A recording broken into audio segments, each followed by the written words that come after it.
Everybody loves a good comeback story, right? Well, for Syracuse lacrosse, that was not the case today. People tell me the team that scores more goals usually ends up winning lacrosse games. And in today's game against Notre Dame, well, the score speaks for itself. The Orange were embarrassed by the Fighting Irish 22-6. And for Notre Dame, it was a dominant win that can change momentum for their program. On the other side, Syracuse, it could be a black mark on the team, a mark they'll have to recover from in the last few weeks. The last 31 seconds can't even start to describe how this game went. But that's why we have Orange Press Pass for all your post-game wants and needs. And, oh yeah, it starts right now.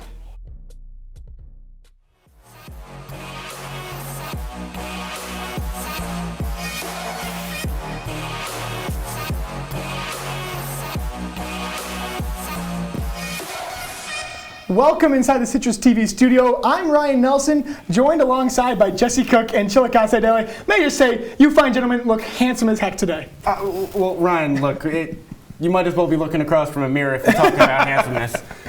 Jesse, I appreciate that. But again, Notre Dame defeats Syracuse 22-6. Not the prettiest game for Syracuse. Let's get to your first impressions. Jesse, what are your first thoughts after this game? Well, look, Ryan, this team needs to come into these games with a good mindset. Look, they rolled into South Bend after midnight. They didn't have the right preparation. It was a bad week of practice. Syracuse was not confident coming into this game, and that's something that needs to happen for them. You remember Duke, they came into that with lots of firepower. They knew what they were coming up against in John Danowski's squad. I think they underestimated Notre Dame. They really let it affect them mentally. Listen, Duke was a fluke, but Notre Dame made me puke. This was an absolutely atrocious game from this Syracuse team today. And you thought last week, after they came out with so much swagger, being able to beat a top team in Duke, that it would change things for the future of this season and in these early stages of Gary GAIT'S Syracuse men's lacrosse program. After this week, no more. No way. Yeah, and guys, when you look at this game as well, this game really struggled for Syracuse. It was on the defensive side. This defense gave up 22 goals, the most they have this entire season so far. Jesse, what did you see on this defense that you really, struck with you? Well, I think, first of all, 22 goals, you phone it in at a certain point because the game got out of hand and they didn't have their best players in after that. The defense itself, I don't think this is so much of a red flag because of that fact that they let it get away from them. But again, they weren't exactly top tier. You saw Notre Dame taking lots of uncontested shots. You saw Notre Dame just being faster, straight up faster than this Syracuse defense. It was like they were running in quicksand. And you see kind of Notre Dame's offense today was able to almost walk in the park. You had a lot of double teams on some of these Notre Dame players that allowed a lot of open space for players like Jake Taylor. I mean, the offense looked like they had, like I just said, basically a walk in the park today. It almost looked like practice the way they were able to run up and down the offense. And Syracuse, they started flat, but they just looked absolutely lost on the defensive side. They came into this game wondering about how they're going to deal with the Kavanaugh brothers. They forgot about Jake Taylor, and he gave them a pretty sure reminder, I think. For sure, it was Taylor absolutely ran wild with this one. And he ran wild, and honestly, the entire team ran wild. They were open almost the entire game. Now, Syracuse, you mentioned it before, they were moving all over the place. They could not find themselves set defensively, but that also comes with some undisciplined play, some bad mistakes made by Syracuse. Chile, what did you see out of the Syracuse team as a whole, just being undisciplined and not really playing the right game? Well, when you talk about the bad defensive play, taking double teams when you're not supposed to, that's part of the story. I think another part of the story as well is some of these penalties. Sam Alexo, he's been absolutely undisciplined through the course of the entire season. 8 penalties for 6.5 minutes, and he had an unnecessary roughness penalty today. You cannot take penalties like that. It's absolutely unacceptable. And in a game where you need to be able to get out early, that only sets you back. Well, Sam Alexo has been taking these penalties ever since the first game of the season, back against Holy Cross of all opponents, an unranked, very much unranked, I should say, opponent. But also, it's not just the penalties. Syracuse had 15 shots that didn't end up on goal. That's inexcusable. Sure, they took a lot of shots, but that's still just a massive chunk of what they were doing out there. They did not get their feet set. They weren't trying. They had these sluggish moves. I think Owen Siebold tried this swim dodge in the first half, and it looked like me trying to do a swim dodge, which I don't need to tell you is not graceful at all.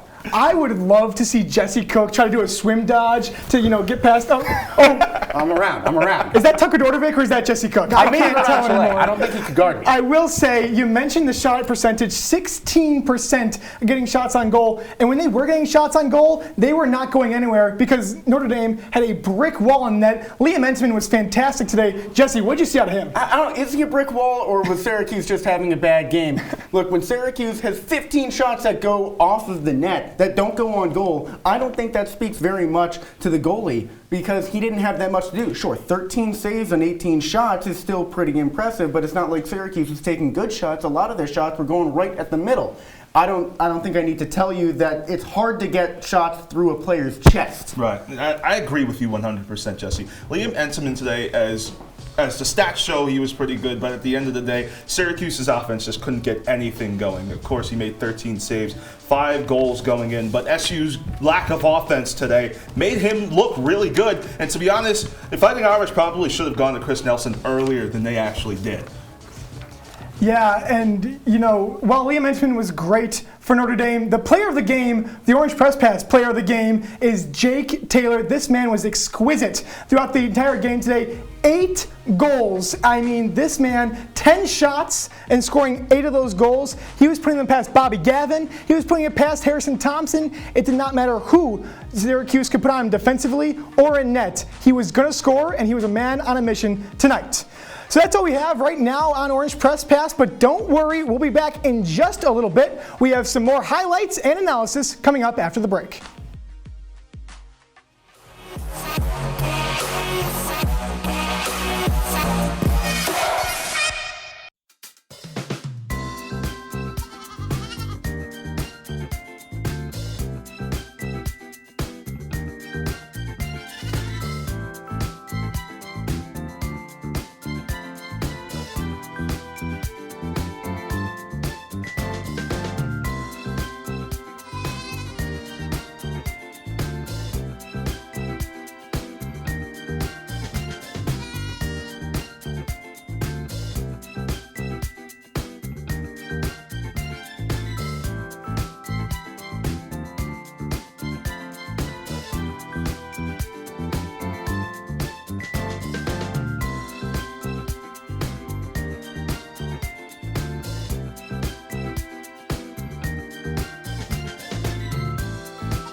Did you hear about the pony with a sore throat? He was a little horse. Can I tell you a cat joke? Just kidding. Why couldn't the Why was the basketball court all wet? Why? Because the players kept dribbling all over it. Where did Cavs go on vacation? New York.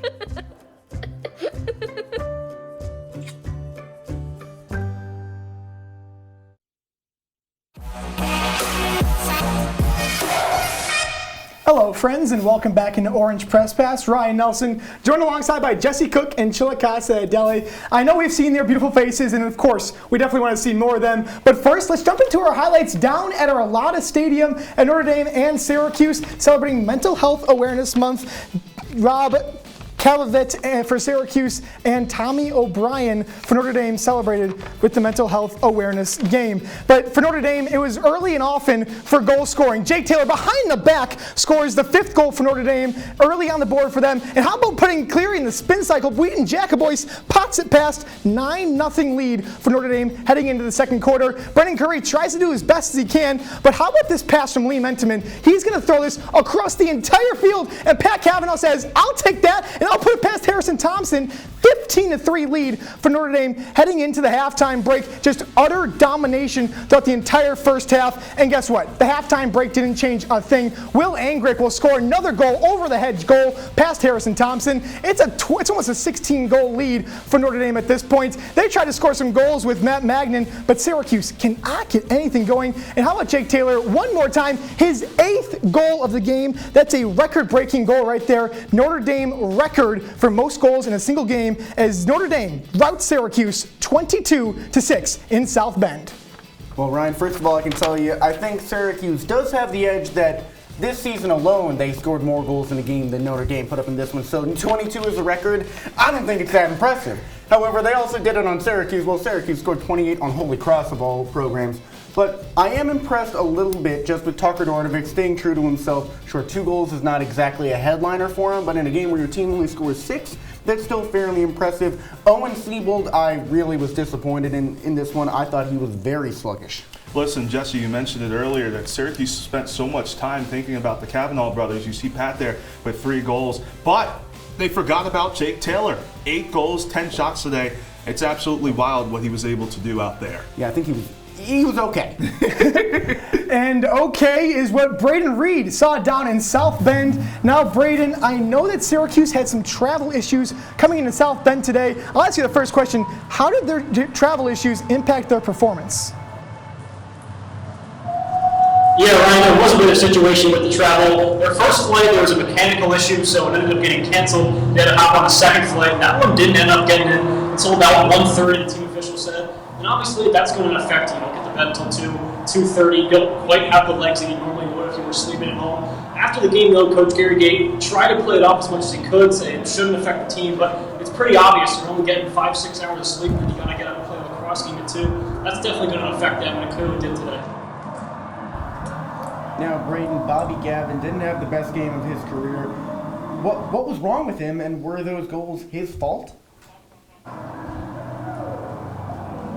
I don't really think anything was wrong with Bobby Gavin specifically. Obviously, did not play his best game of the season by any stretch of the imagination. Gave up 9 goals there in the first quarter, then got ganked. But I don't know if you can place that blame all on him. The defense really struggled today, like you guys have been talking about. Not the defense as a whole, not their best game by any stretch of the imagination. But I don't think you could pin this specifically on Bobby Gavin. Not his best game, but the defense as a whole just really struggled. So, Braden, you know this, I know this, the entirety of Central New York and the entirety of America knows this. SU got trounced today. They looked absolutely out of it from the jump. The defense looked pitiful, as you just talked about, but is it just the defense? Was the offense just as integral in this huge loss as the defense? Yeah, look, Chile, same thing. I think you got to put it on the offense and the defense, but I would say a little bit more leaning towards the defense. Give up 22 goals, you're not going to win a lot of lacrosse games doing that. But on the offensive side, things were just stagnant. Tucker Dordevic, even when he had a couple opportunities, the Notre Dame defense would just slide a double team him, triple team him right away. So overall, like you said, it's a group effort. Everyone has to be going, but the defense in particular really struggled today, and I think was the biggest reason why they lost. Our very own Braden Reed, braving the elements down in South Bend. You can follow him at BradenReed6 on Twitter for updates throughout the rest of the lacrosse season for Syracuse. We're going to hit a break here, though, on Orange Press Pass, but after the break, we're going to panic at the disco as Syracuse lacrosse falls Notre Dame 22-6. We'll catch us in just a bit.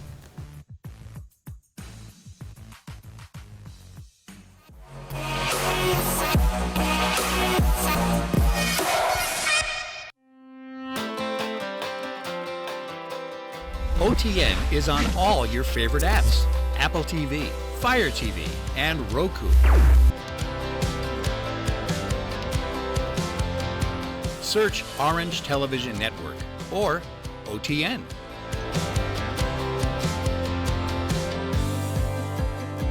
OTN has its best shows, short films, and CitrusTV on demand. Family and friends can watch OTN too. Watch the live stream of OTN to catch live CitrusTV news, live from Studio B, and mornings on the Hill.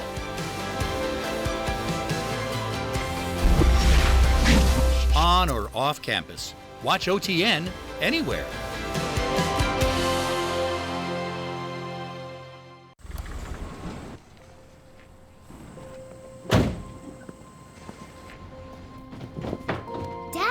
They took over my bedroom. Come on, come on. Okay, Dad. 1, 2, 3. Dad!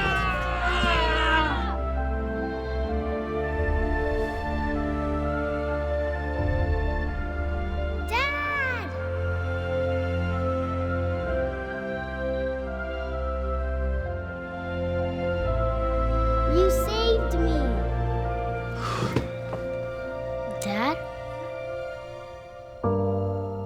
okay? I'm fine, dear.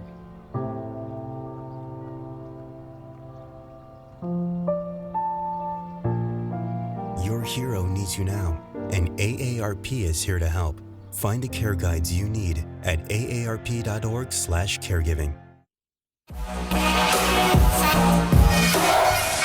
Welcome back into Orange Press Pass. I'm Ryan Nelson. Now, everyone has already heard about this game by now, the 22-6 loss to Notre Dame for Syracuse. But if you take a trip backwards in time, you could probably have predicted the outcome of this one. Syracuse's struggles in South Bend are well documented. The Orange have only 2 wins all time in the city that Jacob Morris built.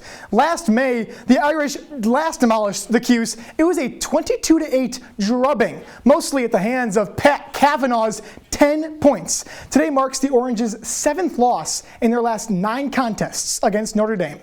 Ever since joining the ACC, Syracuse cannot figure out Kevin Corrigan's squad. Syracuse is stuck in an 80s movie. No, not like 16 Candles, more like Groundhog's Day. The Orange must be hearing I Got You Babe by UB40 over and over again anytime they touch ground in the Hoosier State. I don't know if it's the hotel, the Gatorade, or the water in South Bend, Indiana, but the Orange need to change something when they next face off against Notre Dame. Now we welcome in our other analysts, Jesse and Chile. I've done enough talking at the moment, but I'll be honest, I started to panic when I didn't do my homework, let alone after I saw this game for Syracuse. Again, 22-6, that's a lot of points given up and almost no goals for. So we're gonna play some panic meter. I'm gonna give you guys a topic and you're gonna tell me how panicked are you about this in the coming future for Syracuse. The first thing we're gonna jump into is the attack. I mentioned 6 goals for Syracuse, not the best showing offensively. Tucker Dordick, not the best game. Owen Siebold and Brendan Curry, not the best games. Jesse, how panicked are you about the Syracuse offensive attack? Believe it or not, Ryan, I'm a 1 out of 10. Look, Ryan, you might have called it an 80s movie. I'd go with Ferris Bueller's Day Off because that offense was not in class. But I'm not panicked at all because, look, they got a bad start to that game and they just didn't recover. Syracuse all season long has been a second-half team, but when you're letting up 13 goals in one half, it's hard to bring that back. I'm not particularly panicked because they just got out of their minds, and that's not something that should be happening every week. Again, I mean, 22-6 shouldn't be happening ever, but I'm going to take a line from my colleague here, Chilekasi Adele, and say that it was a fluke. Well, listen, you may be taking my line, but I'm not taking your take at all. Listen, I am going to say 8 out of 10. I'm absolutely panicked about the attack right now.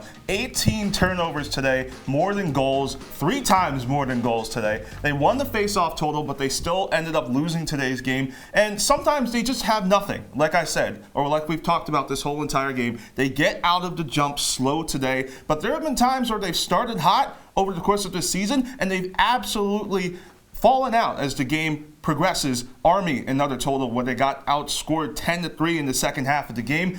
Now it just seems to be the beginning. So there's no consistency as to when they're scoring, when they're not. I'm very concerned about the attack right now. I'm not sure I agree with that. Army is one instance that goes along with this, but then you look back at the more recent games. Sure, Johns Hopkins, they lost, but they brought it back in the second half. Duke, of all things, 5-5 after a half, and then Syracuse, pow, they're coming out of the gate, and they go out and win this game, or win that game, I should say. I'm not sure this is exactly a panic moment for the Syracuse squad. Jesse, as calm as a koala, as John Dales would say. Now, Jesse, I just want to let you know, this is a second half team that scored 3 goals in the second half. Notre Dame had 15 in the first half, so not looking the best for Syracuse's offense first or second half. Chile, I have to side with you on that one. But moving on to the defensive side, the long sticks for the Syracuse team, not their best game defensively. Landon Cleary looked out of place. Brett Kennedy looked out of place. Chile, how panicked are you about these long sticks? Listen, I'm not very panicked. I think we talked about the attack, and I was very panicked about that one. But in terms of the long sticks, I think today was just a fluke. I'm going to say a 2 out of 10. If you look at the stats up there on your screen, Sam Alexo, he had 4 ground balls.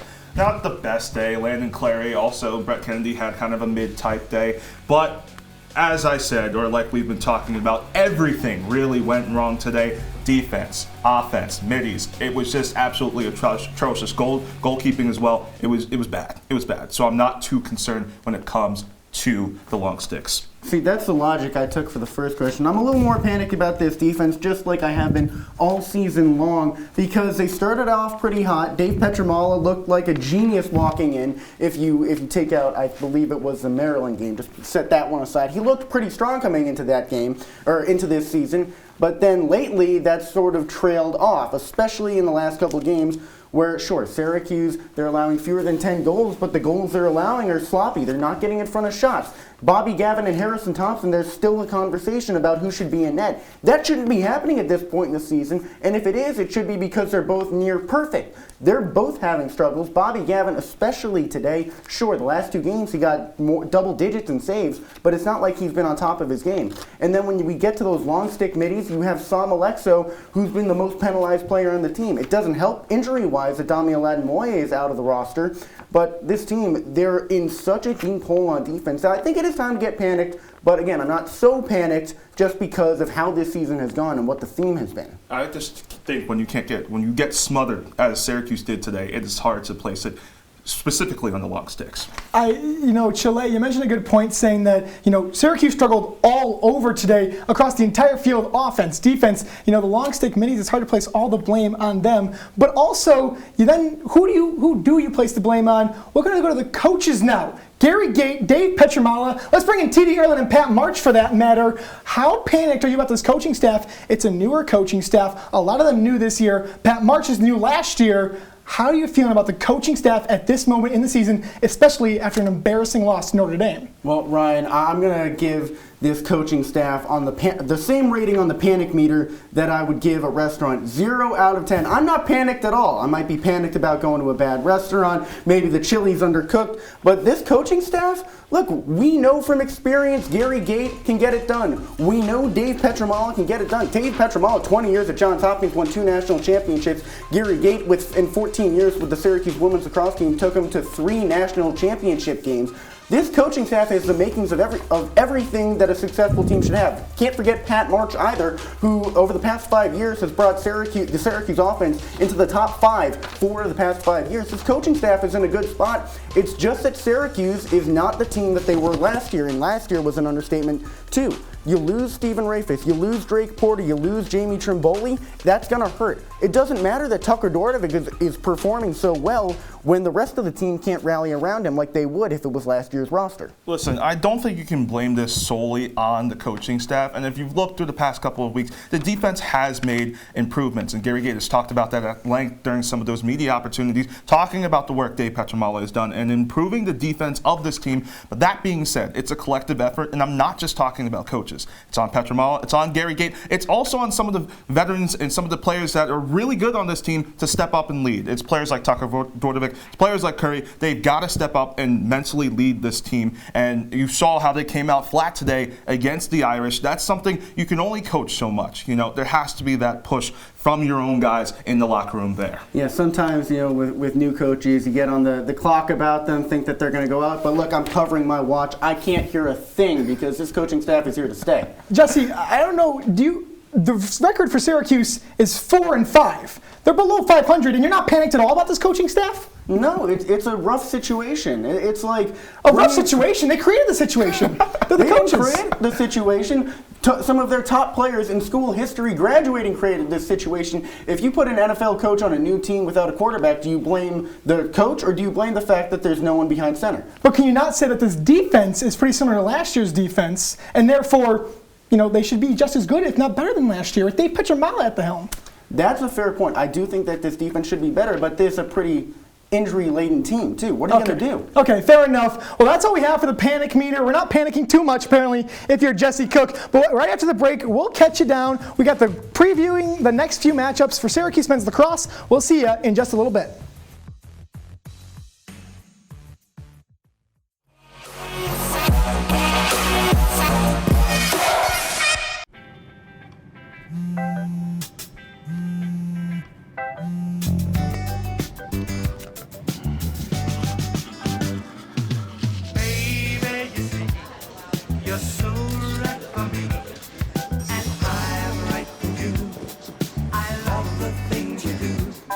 Like sweet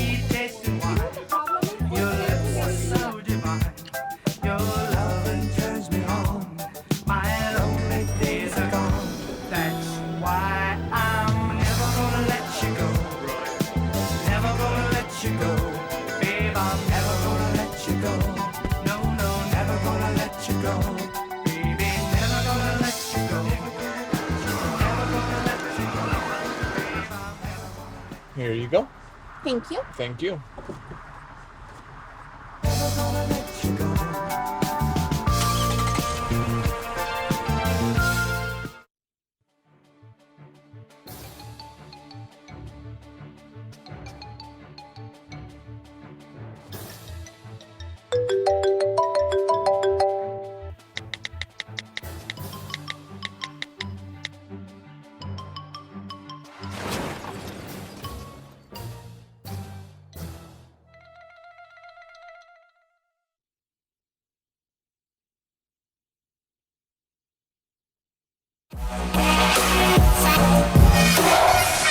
Welcome back into Orange Press Pass. Ryan Nelson joined by Jesse Cook and Chilekasi Adele, still looking as beautiful as always.